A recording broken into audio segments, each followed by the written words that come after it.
আমাৰ ঐতিহ্যমণ্ডিত বাবা বিশ্বনাথৰ মন্দিৰৰ প্ৰাংগণত আৰু পবিত্ৰ ব্ৰহ্মপুত্ৰৰ নদীৰ কাষত আজি আমি বিশ্বনাথ জিলাৰ সন্মানীয় সভাপতি অসীম কুমাৰ দাস, আমাৰ মণ্ডলৰ সভাপতি গোবিন্দ হাজৰিকা আৰু আমাৰ অনুসূচিত জাতি মৰ্চাৰ সভাপতি মনীন্দ্ৰ দাসকে আদি কৰি আমি সকলোৱে সমূহীয়া আয়োজনেৰে আজি ইয়াত আমি যোগ অভ্যাস কৰিলোঁ। আৰু এই আন্তঃৰাষ্ট্ৰীয় যোগ দিৱসত সকলোকে মই শুভেচ্ছা অভিনন্দন জ্ঞাপন কৰিছোঁ। ভাৰতৰ প্ৰধানমন্ত্ৰী নৰেন্দ্ৰ মোদী ডাঙৰীয়াই যোগৰ মাধ্যমেৰে সমগ্ৰ বিশ্বক স্বাস্থ্য আৰু নিৰোগী কৰি ৰখাৰ তেওঁৰ যিটো প্ৰয়াস, সেই প্ৰয়াসৰ বাবে তেখেতক আন্তৰিক ধন্যবাদ আৰু কৃতজ্ঞতা জ্ঞাপন কৰিছোঁ।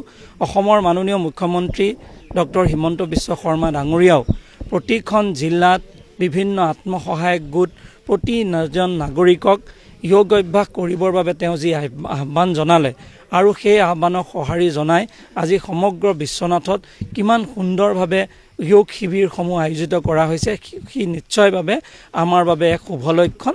মানুহে নিজৰ স্বাস্থ্যৰ প্ৰতি সজাগ হৈছে আৰু মানুহে সকলোৱে স্বাস্থ্যৱান হ'বৰ বাবে যোগ অভ্যাস কৰিবলৈ লৈছে।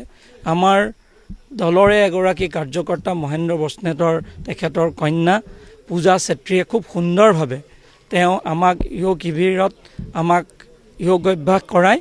আমি খুব আনন্দ অনুভৱ কৰিছোঁ যে নতুন প্ৰজন্মৰ এগৰাকীয়ে যুৱতীয়ে আমাক সকলো যোগ অভ্যাস কৰিবলৈ প্ৰেৰণা যোগাইছে।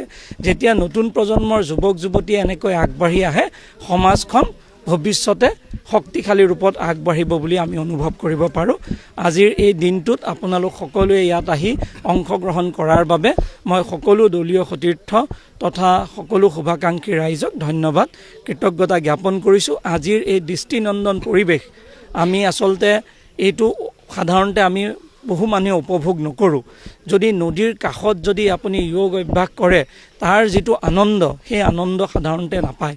মই সকলো বিশ্বনাথবাসী ৰাইজক ক'ম, ৰাতিপুৱা সময়ত অন্তত বিশ্বনাথ ঘাটলৈ আপোনালোক আহক আৰু ৰাতিপুৱাৰ যি পৰিৱেশ, সেই পৰিৱেশ আপোনালোকে উপভোগ কৰক আৰু এই পৰিৱেশে আপোনালোকৰ স্বাস্থ্য, মন আৰু আপোনালোকক নতুন উদ্যমৰে আগবঢ়াই লৈ যাবলৈ আপোনালোকক এক মাধ্যম দিব। সেইকাৰণে মই আশা কৰিম যে বিশ্বনাথবাসী ৰাইজলৈ মোৰ অনুৰোধ যে সকলোৱে যাতে এই নদীৰ পাৰলৈ ৰাতিপুৱা আহে, তাকে মই কামনা কৰিছোঁ।